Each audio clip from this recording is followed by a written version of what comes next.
एक बार लंकापति रावण के तप से खुश होकर भगवान ब्रह्मा उसे वरदान मांगने को कहते हैं। रावण उनसे अमर होने का वरदान मांगता है।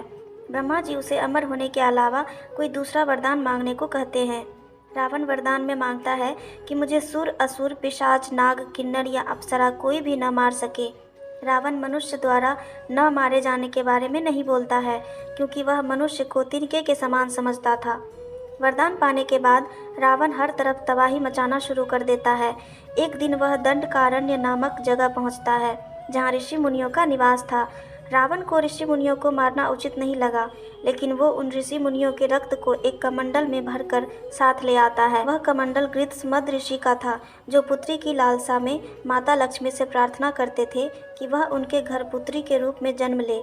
इसके लिए गृत्समद ऋषि रोजाना पूजा पाठ के दौरान पवित्र मंत्र पढ़कर दूध की कुछ बूंदें कमंडल में डाला करते थे, जिसमें रावण रक्त भरकर अपने साथ ले गया था। रावण कमंडल को लंका ले गया और वहां पहुंचकर कमंडल अपनी पत्नी मंदोदरी को देकर कहता है, यह विषैले रक्त से भरा हुआ है, इसे संभाल कर रखना और किसी को भी मत देना। कुछ दिन के बाद विहार के लिए रावण किसी पर्वत पर चला जाता है। मंदोदरी को इस तरह रावण का जाना अच्छा नहीं लगता है। वो मृत्यु प्राप्त करने के लिए कमंडल में भरे विष का पान कर लेती है। कमंडल के रक्त को पीने के कुछ समय बाद मंदोदरी गर्भवती हो जाती है।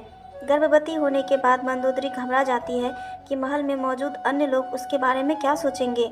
फिर मंदोदरी तीर्थ यात्रा का नाम लेकर कुरुक्षेत्र चली जाती है। वहाँ मंदोदरी एक बच्ची को जन्म देती है, लेकिन लोक लाज के चलते वो उसे एक कलश में रखकर जमीन में दफना देती है। कुछ दिनों बाद राजा जनक भी कुरुक्षेत्र जाते हैं। जब वह जमीन में हल चलाते हैं तो उन्हें वहाँ कलश मिलता है, जिसमें मंदोदरी ने बच्ची को रखा था।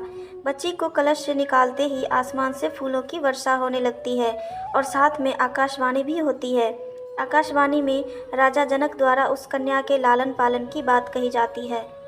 हल के शीत यानी हल के आगे का नुकीला भाग से टकराने की वजह से कलश मिला था, इसलिए राजा जनक ने कन्या का नाम सीता रखा।